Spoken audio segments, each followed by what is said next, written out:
So this will be very interesting to know about. So we appreciate your coming. And here is Cynthia, who will introduce the rest of the people from the Water District. Let's welcome Cynthia. Thank you. Thank you so much.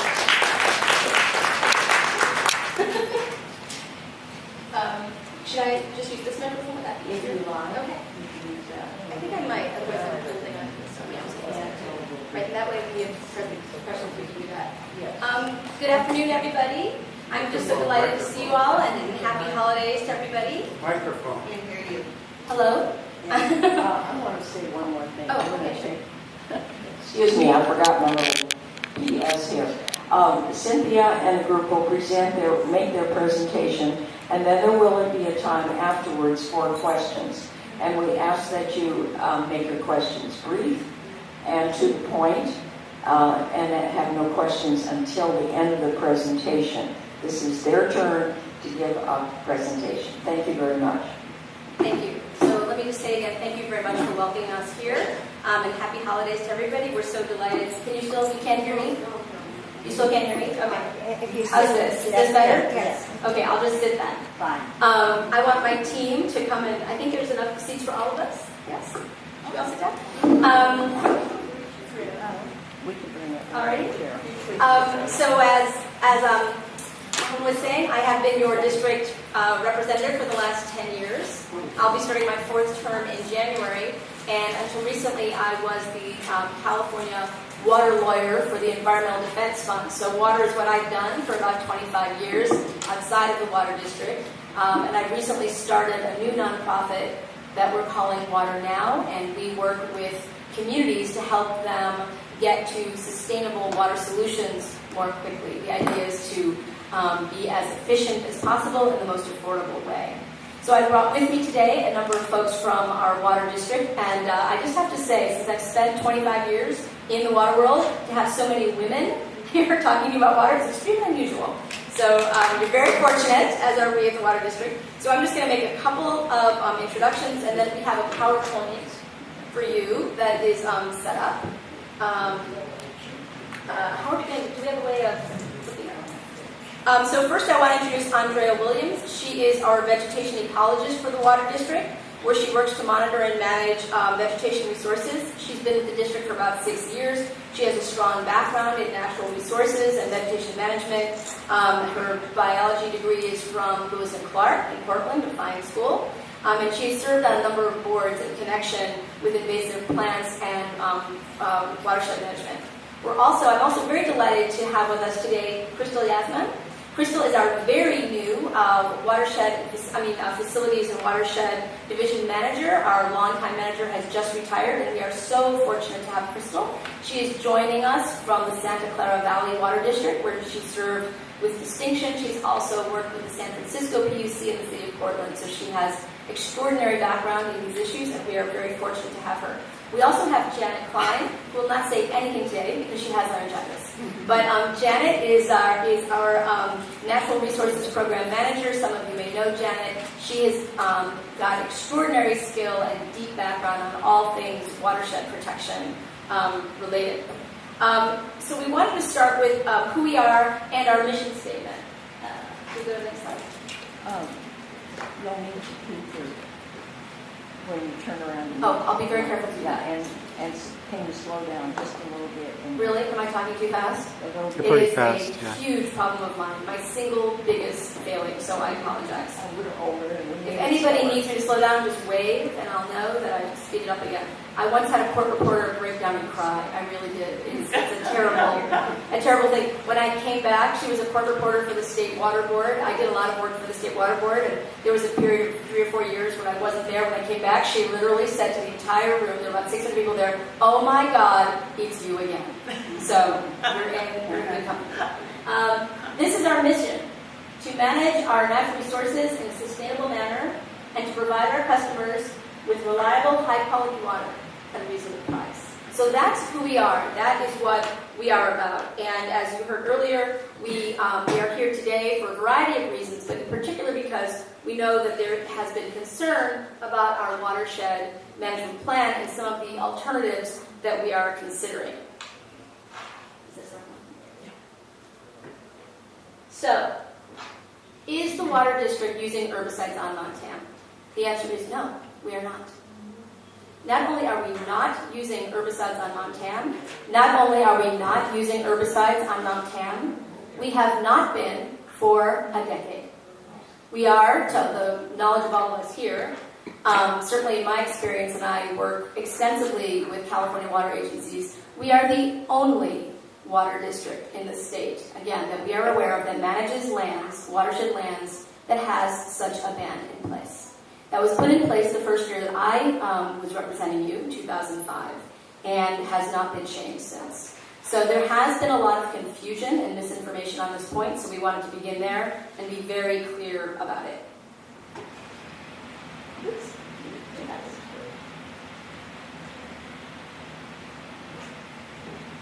It's also worth pointing out that that prohibition is a little unusual. The vast majority of other water districts, not just land managers here in Marin, do use herbicides of one kind or another to control invasive weeds for reasons that we will be getting to in this presentation. And we are happy to make the presentation available. I think we can do that if people want to take a longer time to look at it later and read all of this material. So if we're not even using herbicides, what are we doing to manage invasives on Mount Tam? The answer is we've been doing a lot. It's a huge problem for this district, as it is for all water management and all watershed management agencies. And we have been working tirelessly, not just for these past 10 years, but for over 20 on these issues. This is a list of our primary tools: mowing, brushing, manual weeding, pulling. And Andrea will get into more detail on this as we go along. Oops, this is fast. Sorry, primary tools, secondary tools. So this is a list of our secondary tools as well. So we're trying many, many things.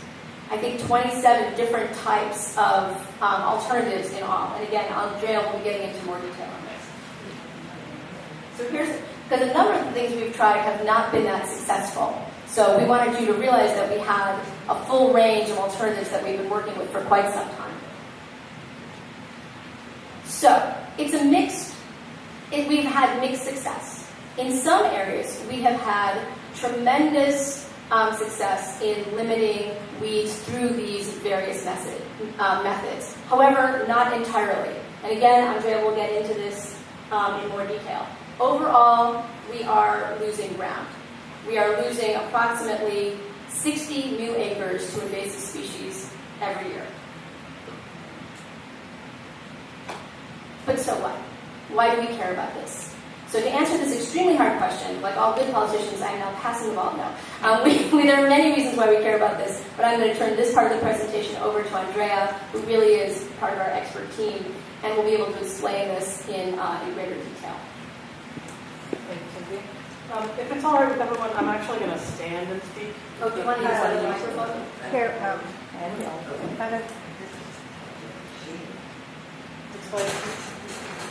Speak it on.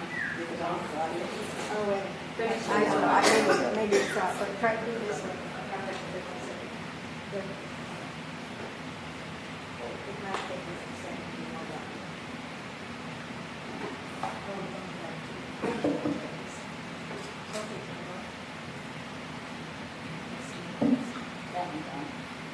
This one on? Oh, yes, it is? Excellent.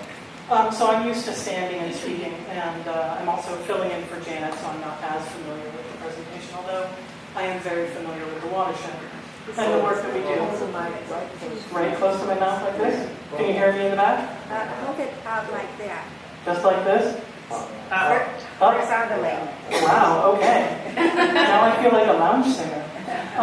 Weeds pose real dangers to our communities and our ecosystems, as well as our water quality. So I wanted to talk to you first about the fire danger, because even though it's winter, all of Mount Tamalpais is a high fire danger zone. So we generally have between 1 and 3 ignitions on the mountain every year. In 2013, we had sort of the 5th of July fire up in Kent Woodlands. That was about 3 acres. In 2006, we had a much larger fire on Pine Mountain. And so we do get ignitions. We have a very strong fuel break management system that we use to keep people safe. The district maintains about 1,000 acres of fuel breaks to slow the spread of fires and also to provide safe evacuation routes for firefighters as well as for residents in Marin. There are approximately 45,000 people who live within a mile of the watershed, and fuel conditions today up on the mountain are pretty similar to those in the East Bay right before the 1991 Oakland Hills firestorm. And that fire killed 15 people and destroyed over 3,750 homes. So we take it very seriously. Weed chokes fuel breaks, they don't do the job.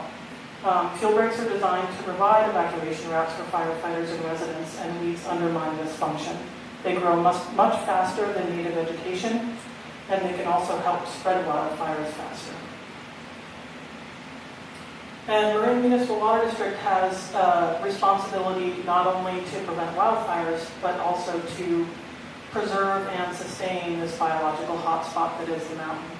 We have over 930 species of plants and over 400 kinds of vertebrate animals. There are 8 plants that can be found nowhere else on Earth. We have half the plants in Marin, and 15% of the plants that can be found in California can be found on Mount Tamalpais. It's part of an internationally recognized biodiversity hotspot, and we like to keep it that way.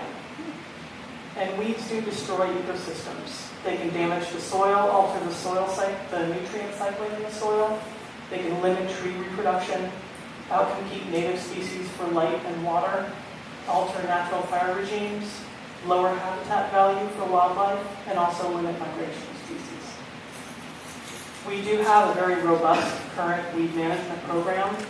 We spend about between $300,000 and $400,000 every year on the ground for weed-related issues. That's part of our larger vegetation management budget. We brush or mow about 400 to 500 acres a year, and we hand pull 20 to 50 acres every year. Everybody hearing okay? Yeah. Okay. I just heard another microphone. And each year about 1,200 separate volunteers contribute about 3,500 to 4,000 hours to weed control. So why are people talking about herbicides? Why are we talking about herbicides, even knowing that they can cause harm to people in the environment? So why are we still considering them? We're considering them because our current program is not enough. So Cynthia spoke earlier about falling behind. The problem is getting bigger, and it's getting bigger faster than we can keep up with it. In 2009, we had mapped 883 acres of broom, and that has spread, despite our best efforts, to 1,055 in 2013. So where we are able to work and pull manually, we are making progress, but we can't work everywhere. So we are systematically re-examining all options for effectiveness and safety. We have ruled some things out, some things just don't work. Some things are harmful to the workers. So the highly concentrated vinegar that actually burns the plant tissues burns people's lungs if they inhale it, so we don't want to use that. Things like the Terra Torch, flame throwing for weeds, it looks like fun, but it's very dangerous. So we are still looking at grazing. We have some recent grazing trials that we've done with goats. We still do a little bit of propane flaming. We still hand pull with weeds. The company that made weed wrenches is not making them anymore. So it's little things like that that we need to keep considering, and we are considering options. What's that on the picture, right? It's a reflection, Helen. No, Oh, you're talking about hot foam? No, but I want the picture on the right. The picture on the upper right. You know, it's the things that are Ornament. The snowflake. No, you're talking about the hot foam. Oh, she's talking So about that's kind of like carpet steaming your weeds. It doesn't work. The company failed and went out of business. We're not considering that anymore. Oh. But it's one of the things that we've tried in looking at there's 27 different things that we've tried as alternatives. The evaluation that we're doing looks at many environmental impacts. So we want to match the right tool to the right problem in the right area. So we discussed our 3 main options. So something that we do very frequently is mowing with heavy equipment. Something else that we do, prescribed burning. Other things that we're looking at, large-scale solarization for weeds. All of these things have the potential to harm water quality, people, plants, animals, soil, air quality, natural beauty, and peace and quiet. What's that third one that you went real fast? The third one is solarization. That's where you put black plastic over a large area and it kills the weeds. I can't hear you. I'm sorry. It's solarization, black plastic that you put over plants and it kills them. Sorry. Save it for the end. Okay, thank you very much. Loud and slow. Loud and slow. So what about herbicides? Herbicides are one of the tools that we have been studying in this process. So the study of limited herbicide use integrated into our larger program of mowing and pulling and burning is under an even more rigorous evaluation. We're looking at a limit of 300 acres or 2% of the watershed per year. These are some photos from before the ban was implemented in 2005. These are photos from 2004. The photo on the left is of mowing only, and the photo on the right is mowing followed by spot herbicide. So the green is gone. What we are not considering, we are not talking about aerial spraying. We are not talking about applications in water or on shorelines. We are not looking at applications in picnic areas or parking lots. We are not targeting native species, and we are not talking about only using herbicides. We're talking about the idea of incorporating it along with our other weed control options. And just to interrupt you there for a minute, Andrea, when you say incorporating it with our other weed control options, it would be a minor, it would be a small part of the program, even as under consideration. The other options are still very much on the table. Is that not correct? Yes, we've made a lot of headway in a lot of areas, and so there are a couple of hundred acres that would also continue to hand pull. It's just in areas that we're looking at that are just a dense wall of broom, and we can hurl people and money at it, or we can look at using some other tools. So we do have all of these other options on the table.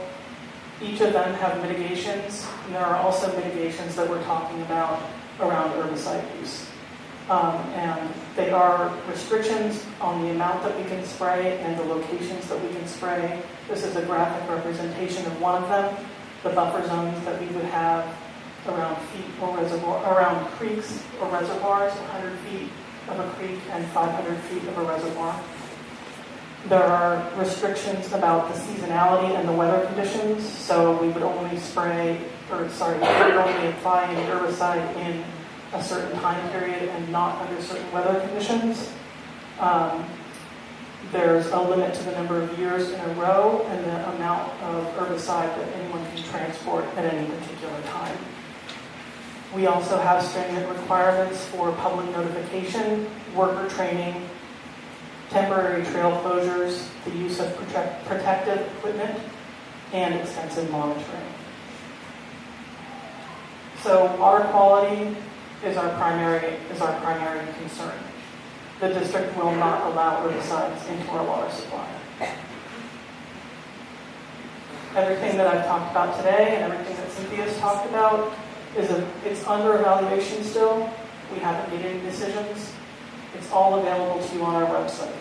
Everything that I've talked about is included in our draft wildfire protection and habitat improvement plan that's up on our website.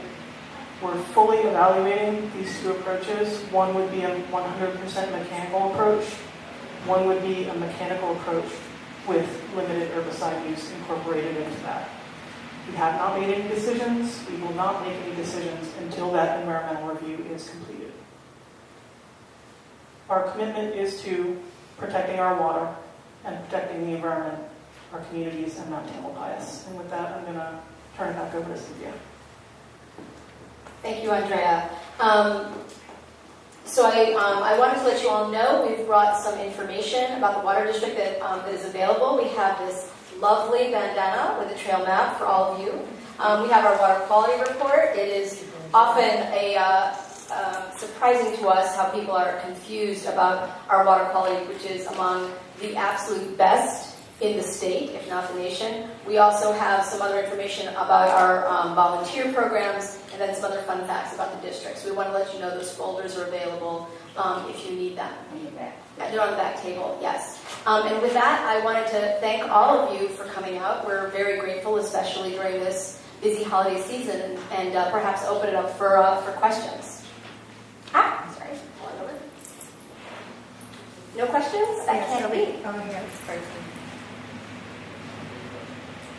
You don't use herbicides, you emphasize that, but Yes. the Marin municipal water lands are contiguous with a number of districts that do use herbicides. So That's correct. what is the gain there, and how do you prevent, you can't prevent them from using herbicides, so we're getting herbicides We are not getting herbicides. from Marin Municipal Water District. Right. You're right beside Park District, you're right beside Mount Tamalpais, the Open state park, space, that's right. and a number of other districts that are using herbicides. So you're setting a good example, but we're still getting herbicides.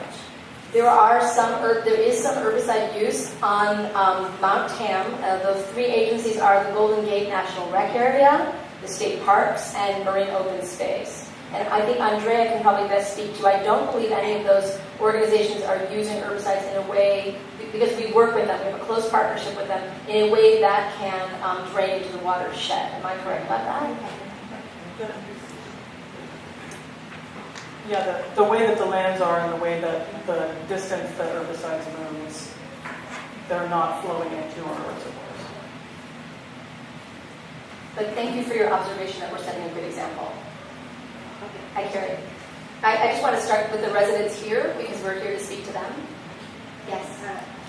Oh, yeah, I was just curious about using brushing as a way to remove weeds. Can you explain brushing?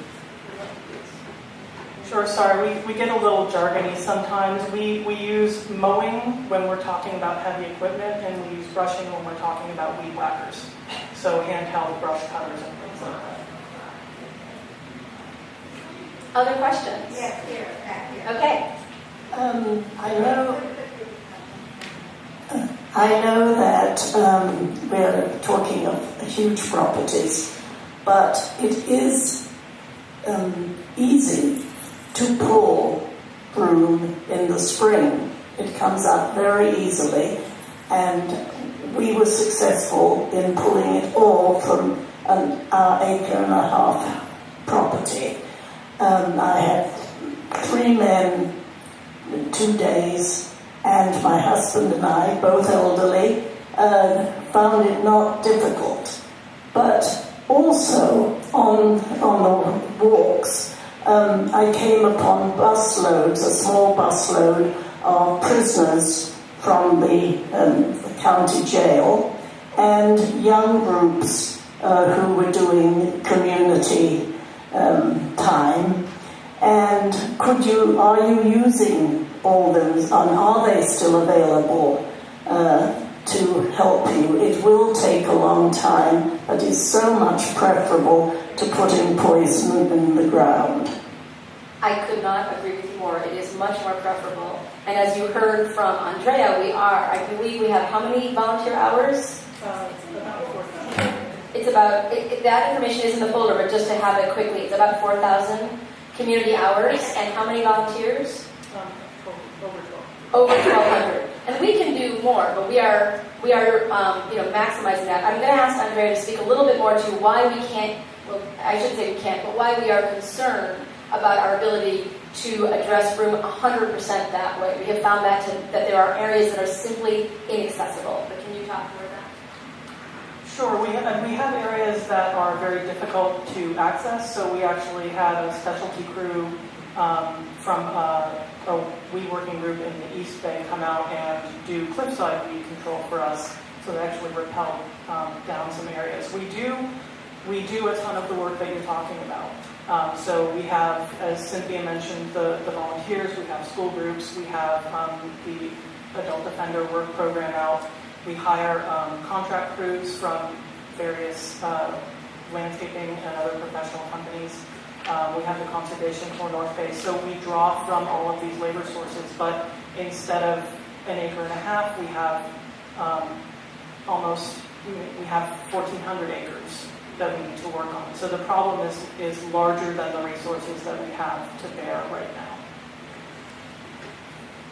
Right, but I do want to emphasize how much we do agree with you. Yes. Yes, Karen. I just have a question, and I do appreciate what a jewel we have in the great biodiversity on the watershed. But as I understand it, the tests on glyphosate, which is the active ingredient in Roundup, are pretty conclusive that it is lethal to amphibians and fish. It just really kills them, and probably humans too, but it's pretty unequivocal that amphibians and fish are killed by exposure, very slight exposure. And I just wonder why we are willing to run the risk of introducing a chemical, a toxin such as this to our watershed. Well, do you want to go back to the slide that shows the buffer, the restrictions? So I think the answer to that is we're not. We are not proposing to use, so everybody agrees that herbicides are dangerous. All herbicides are dangerous, and certainly all of the other land management agencies that use them know that they are dangerous. These are not, these are, as you have said correctly, these are studies that have been done. However, as we explained, we're not talking about using it broadly. We're not using it at all. We are simply in a process of study, given the extremely serious fire risk and risk to our biodiversity posed by these weeds and by the 20 years of experimentation that we've had. So, what we are talking about in connection with that potential consideration is all of these restrictions. So it wouldn't be near the water, it wouldn't be near, near the reservoirs, it wouldn't be near people. We were talking about buffers. We're talking about, that's part of the evaluation is to consider that long list of restrictions, so precisely the exposure you're talking about won't happen. And then do you want to embellish on that? Sure. I agree with you that these things are an issue for amphibians and fish, and as Cynthia mentioned, that's why we have the buffers in place. I also wanted to bring up that everything that we're talking about doing has some sort of an impact. So doing nothing has an impact to amphibians and fish, and mowing has a potential impact to amphibians and fish, and burning doesn't have much of an impact to fish, but a potential impact to amphibians. So everything that we're talking about, we need to look at what the risks are and see if we can mitigate those risks so it's not a danger, so that we can accomplish our fire protection and our biodiversity goals and keep the mountain the jewel that it is. Yes. No. I'm 2005, you did put in a restriction against herbicide use. Yes. And something must have precipitated that decision. And so I'm curious about that, and if the conditions have changed. I'm also wondering why it is that now, 10 years later, you're finding, maybe it's 9 or 8 years later, that things have changed so that you can't keep ahead of it. Is it, what are the factors that have changed to make you not able to keep up with it? I'm going to have to take myself back 10 years to how we put the ban in place, but I believe, I guess I can only really speak for myself as a member of the board at that time. The board has changed since then. But at that time, and I should say, one of the various boards that I belong to is I'm a part of the Mothers of Burning Against the Sprays. I've been a lifelong environmental advocate. It's what I do for my day job. It's how I pay the bills, so it's not something I do in my spare time. So I take it pretty seriously. And so at that time, as a new member of the board, the proposal, I believe there was very little, and Janet may know this more than I do, I believe there was very little use of pesticides and herbicides at the time. But there were new studies coming out, and we all felt that it was in the best interest of the district to call a halt and see what we could do with these other alternatives. What has changed that we're 10 years down the road, and as Andrea has laid out here, we are all having only partial success, and for the most part, we're losing. And there are additional considerations. We do have a responsibility to maintain the biodiversity and the richness of this mountain, which we're losing in that sense. And the fire risk is extraordinary. I mean, we have been urged for many years, I don't think I'm talking out of school when I say this, by the local fire departments to follow the practices of our fellow land managers who are all using pesticides, or herbicides, I should say, and have been for some time. So that's where we are. And again, I really feel strongly about emphasizing we have not made a decision. We are trying to have the fullest, fairest, most reasonable, and the most transparent conversation about this possible. We may decide in the end that it's worth it. That we are so concerned about the dangers of herbicides, that we won't use them. But what we have to discuss among ourselves as a utility and with all of you as a community, what those costs are. Because there will, without question, be a cost. There's a cost either way. And the question is which cost. Yeah, I am. My turn, right? All right.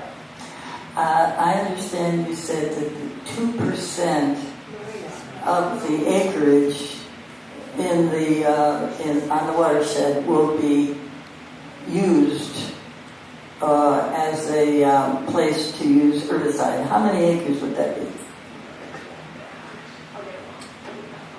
It's 300 acres that we're talking about. We're not talking about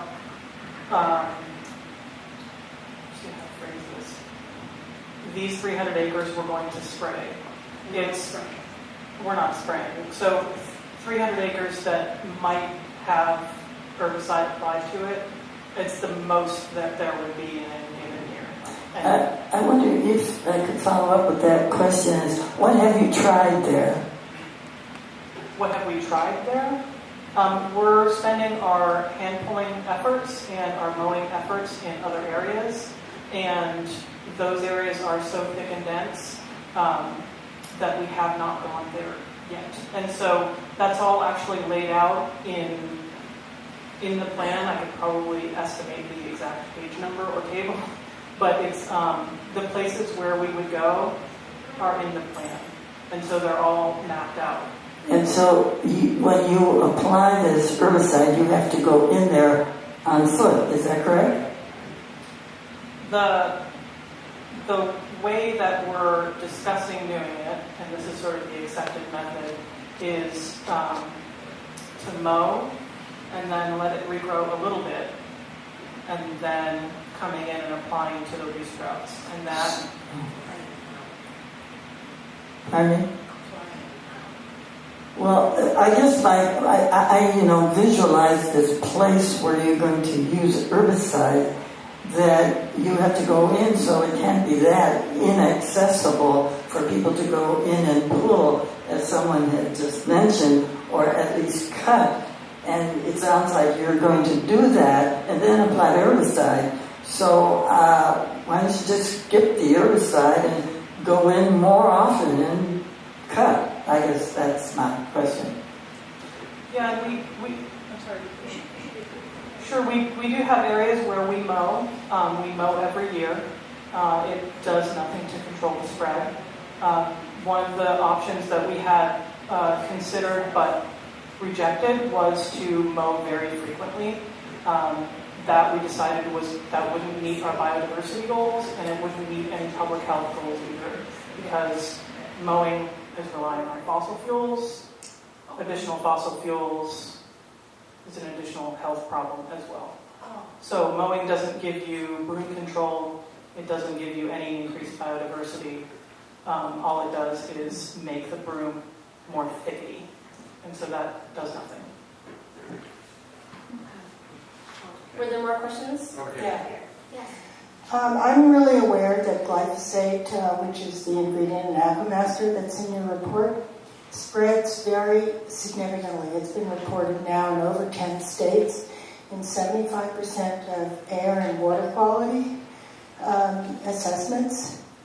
And it also, with the glyphosate being applied when you cut the stalks and mix it with competitor, which is your surfactant of choice, that the glyphosate has to be at a much stronger concentration, will go down the stalks and penetrate it through the roots to other plants.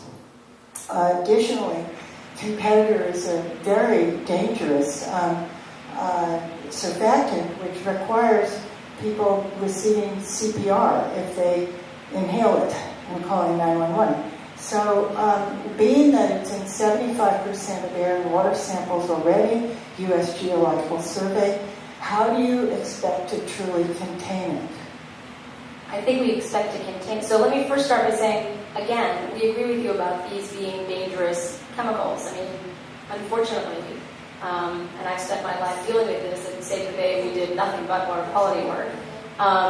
Chemicals are, as you pointed out, around. So that's why our entire approach is to, in considering this, to consider it in the most limited way possible. But the answer, and I think I'm going to defer to Andrea again, is we do believe, or at least that's part, I shouldn't say we believe, but we are looking to determine whether it would be possible to apply these very dangerous chemicals in ways that would do the surgical job that we need done while nevertheless protecting our water quality and watershed. Do you want to expand on that? Yeah, I want to direct you to our herbicide risk assessment, which is up on our website. And is there something you want to add to that? Oh, no. She has to speak up. I apologize. I have very bad laryngitis, and so the questions that Lori just raised, and many similar ones, where yes, we can point to different studies and different cases in different states that have shown glyphosate and other chemicals that are currently under evaluation have caused problems in other states. Absolutely, and as Cynthia and Andrea have said, there is no commitment to go ahead and use these chemicals, but what we are doing is looking at these examples from other states and from other countries and summarizing it all within an herbicide risk assessment that'll weigh all of it and look at it within a very specific context of Mount Tamalpais and our community and our need and our program. So just like prescribed burning can get out of control and wreak havoc, and in other places has been demonstrated to be a really powerful tool, the question is whether or not herbicide, in these particular herbicides, in this case, in this proposed use, can or cannot function as a controllable tool. So we do know where it can be used inappropriately. And there are other circumstances where folks have demonstrated an ability to contain it. And we don't have the full answer yet, but we're in the process of going there. And as Andrea mentioned, our herbicide risk assessment, there was a first draft that was published in 2008. It was revised in 2010. It's being revised again. And it's being revised with the benefit of a lot of these studies and papers that some people in this room have brought forward to us. So we're going to weigh it all. And it's not district staff that's going to do it, because quite frankly, we're qualified to say a lot about herbicides in our land, but the toxicological issues are beyond us. So we brought in outside expertise. And we brought in expertise from the herbicide, the anti-chemical activist end of the spectrum, because we really believe that they represent Marin County. So I don't know if you can understand that. Broken away, but thank you, Janet. As Sandra Steingarter says, we all live downstream. And of course, Rachel Carson taught us a lot too. And I cannot understand why we would use even a dime to consider something as toxic as glyphosate. My kids, my grandkids, all spend a lot of time on that mountain. And I wouldn't want them to be anywhere near an area where it was used. And I don't know that you can assure that people will not be there. Besides the people who have to wear these fancy suits and not breathe what they're putting out on our environment. And I think what I heard was this was all driven by a concern about fire hazard, and yet from what I understand, glyphosate actually increases fire hazard because it dries everything out. It travels down through the plant, into the roots, and everything dies there. And you couldn't have a drier condition. And so I would hope you would revisit the direction you've been going to consider something that is an endocrine disruptor and is in our environment that we all share. And spend the money, take that same money that's been spent and redirect it toward increased use of fire crews to go in and pull. Because what you're really ending up with is very young plants that could be eaten by goats because they eat the new growth. And what you're ending up with is not a 3-year project, but a 40-year project, according to research. It's not going to be done in 3 years. And I don't want you moving to a new area to do it. And at the same time, the majority of our watershed is a fire hazard, and we need to increase addressing that without herbicides. So please reconsider even exploring it.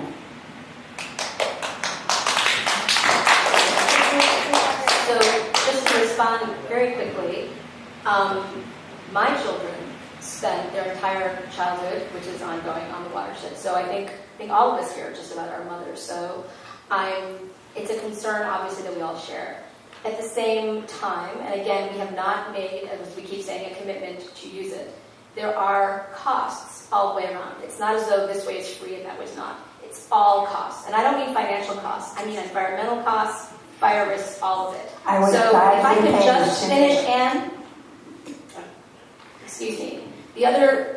The point to be made, though, about people on the watershed, again, we are the only land managers that are not using herbicides. So if that's a concern, then you shouldn't be anywhere on the watershed other than on MMWD. And I can assure you that the vast majority of people do not pay attention, and their dogs don't pay attention to when they're crossing from one set of lands into another. So again, I'm sympathetic to the concern, but in terms of studying it, that is actually our job. It is our job. It is the job of every single watershed manager in this state to look seriously at issues, to study the evidence, and to make fact-based determinations. So we may or may not, I have no idea which way the water district will go, but we are going to look at the evidence. Okay, Barbara. I'm just wondering, you talk about buffer zones.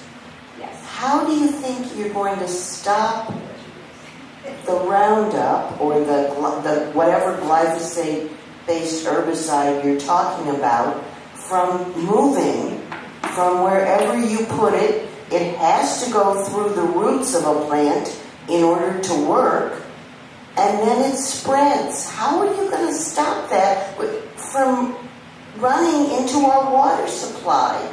I can't understand your thinking.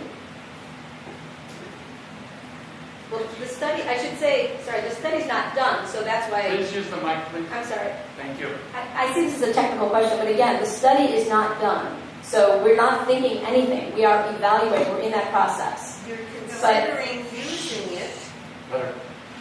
You asked me a question, and I'm attempting to Let answer. her answer. Our thinking is we need to get exactly that information. We have reason to believe, again, this is where we're relying on our technical staff, that there are methods that can be used to prevent that. If it can't, that is precisely what we need to come out. Do you want to talk about the restrictions you have that you are evaluating? I feel like we talked about But it. I think you're asking about it again, so we need to cover that again. Okay. So I've talked about the potential restrictions that we've looked at to mitigate that hazard. We have a study that we commissioned through UC Davis that looked at that very issue because it has been raised before. The information that he found, and this is technical and it's available on our website again if you want to take a look at it, that the ranges that he found in trials on Mount Tamalpais are within the range that have been found everywhere else. So, and that distance that it moves is about 30 centimeters. So we're talking about a very large buffer. And again, that information is all available on our website. Okay. One at a time. Over here. Yes, you're talking about a study. I assume that's a cost-benefit study. Well, costs are part of it, but the study is primarily a technical study. Okay. Because, it always seems to me that when we do cost and benefit, that we find a way to shift the cost and shift the benefit to those who need the benefit and those who don't want to pay the cost. And oftentimes, we're sitting here, we're taxpayers and we don't want to pay that cost, and it's not a benefit to, or it's not a disadvantage to us because it's not our grandchildren who are going to perhaps suffer from obesity because of the use of glyphosate. So, we have these things in mind that we're constantly doing. How do we get this cost-benefit thing to be more democratic so that everybody has a say in it? And when your study comes, can we all get together and look at it and pick it apart and really work at it with you so that we're not at odds with you, but rather helping to make the best determination? I couldn't have put it better myself. And we certainly welcome that. So just to be clear, the study is not primarily a financial study. Although I should really let you guys describe it, but when I say costs and benefits, I meant it in the broader sense of the environmental hazards and risks that we're talking about. So the financial piece is not, I don't even know if we really have a financial piece. There is a financial piece, but it is not primarily a financial study. As to your second point about transparency, yes. When it becomes available, we definitely expect an extensive, extraordinary review. Whether you want us to or not, we'll be back here talking to you about it. And I think the idea of picking it apart with you and hearing what you have to say, that is precisely what we are hoping for in our citizenry. Marin County and the Marin Water District has an extensive amount of serpentine soils, especially in areas 4 and 5, which have been designated the higher risk area. There is studies now in Central America and in also Sri Lanka and in the International Journal of Environmental Health Research and Public Health that show that the 25,000 cases of acute kidney disease of unknown origin and 700 deaths that occurred in Sri Lanka, and the Central American studies are equal, have occurred very extensively in places that have serpentine soils. Now, I know that you believe that it's only 30 centimeters of penetration, which I would dispute, and that UC Davis study is also incorrect in the degradation thing, which is another thing that would have to be discussed at another time. But the issue is that here in Marin, we have serpentine soils in the Marin Water District. Being that glyphosate can be active at 1 part per trillion, how do we deal with the possible risk to our population?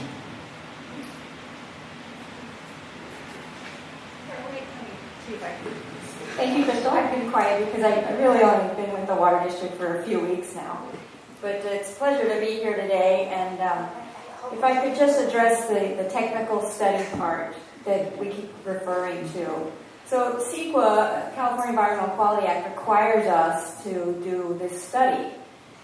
So as part of that study, we have, the expert testimony that's put into the report, and then it goes out for a public review period. So the public will have an opportunity to review all the science that's been put into the analysis of the different impact of all the alternatives, whether that's the air quality issues with using mowing and carbon emissions versus disturbing soils, and then also herbicides and its impact. So please keep your eyes open. We'll be completely transparent to the process, The study will come out. It'll be published and officially declared open for public review. There'll be a public hearing where we will accept comments from the public, and we are required by law to address every single comment.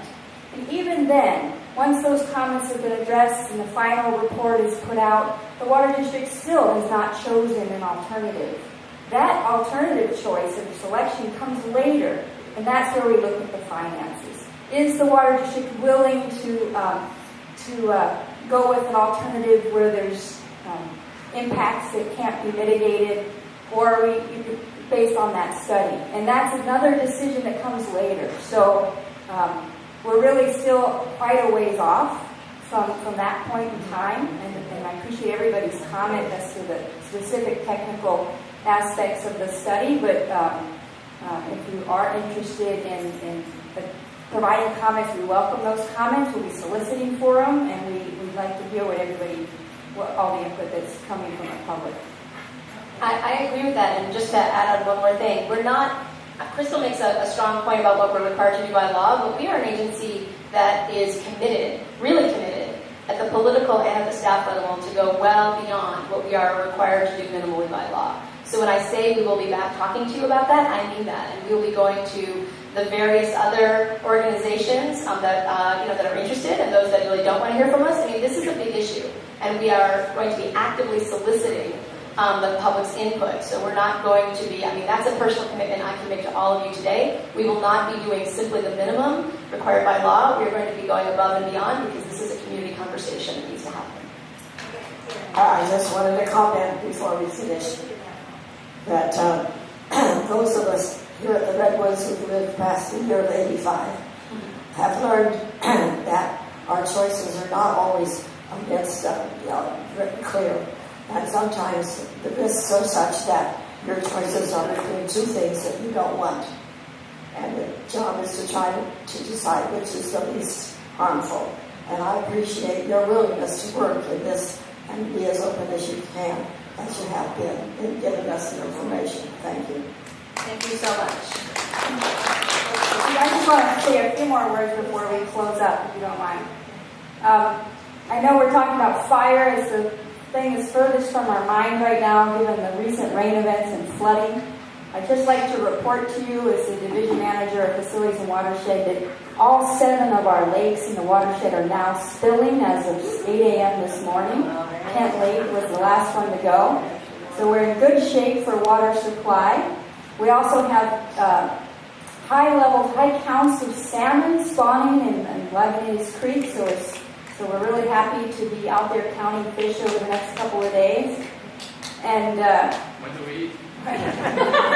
When they get off the endangered species list. And we at the Water District, we are dedicated professionals, from the biologists and the fisheries experts that are in the creek, to the rangers that are helping people that get lost on the watershed, to the guys and the crews that are in the street fixing the broken pipes, to the treatment plant operators who are in responsible charge for ensuring public health and safety by producing a product, a drinking water product that meets all regulations so that the public remains healthy. So I just want to say we are dedicated to making sure that this process is transparent and open, and we will take the journey together and make a selection at some point in the future.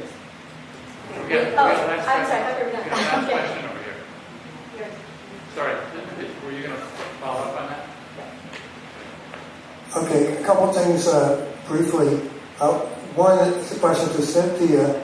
I appreciate your talking about, and the others, about transparency, about democratic principles, about it being a political process involving the community.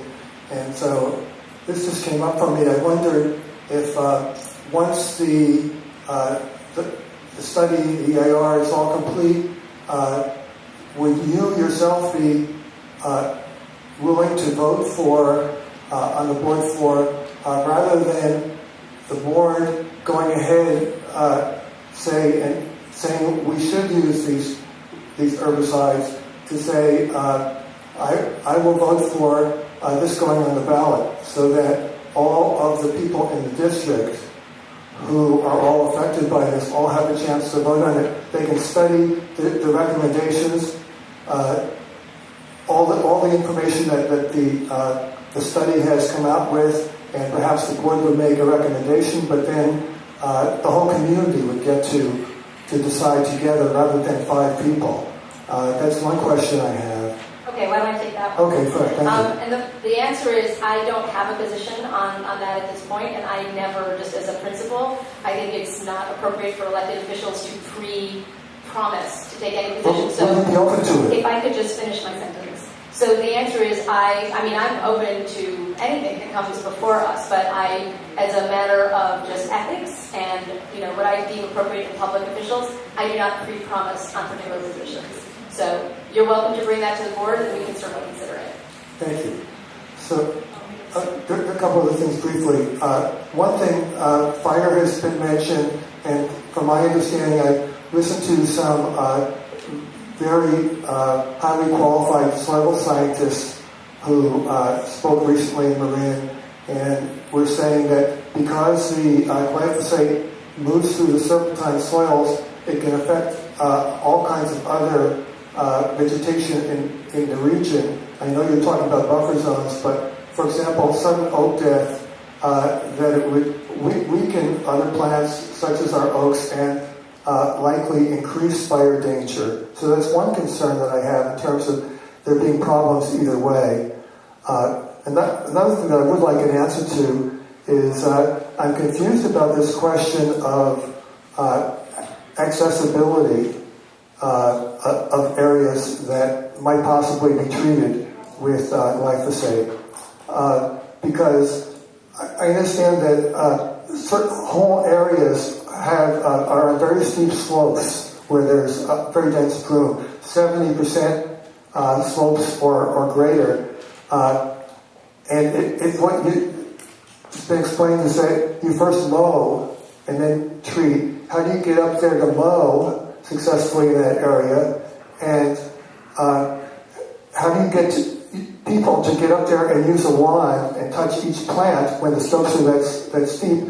And because I understand that in the proposal, it calls for backpack sprays to be used and foliar applications through the air. And I wonder how many pounds of glyphosate or how many gallons of mixture are intended to be used. We can come up with a fact sheet on this issue about accessibility, because I think they've tried to answer it a bunch, and we seem to not be answering it successfully or in a way that's meaningful to some of you. So I think that's a homework assignment that we'll take back, and we'll come up with a fact sheet on that issue, if that's okay with everybody. Thank you very, very much. We want to thank you for coming and for being so open to our questions. And now we know that we can go to the website, Marin Municipal Water District, and find all this information. What do we look for on the website? It's on the watershed page, right? Right. The watershed right. If you go to page. the home page, there's a link to the watershed page. Okay. And we do look forward to finding out as we go forth in your study and what your final decision will be. But thank you so much for coming. Thank you, and we want to thank you for having us, and have a wonderful holiday season.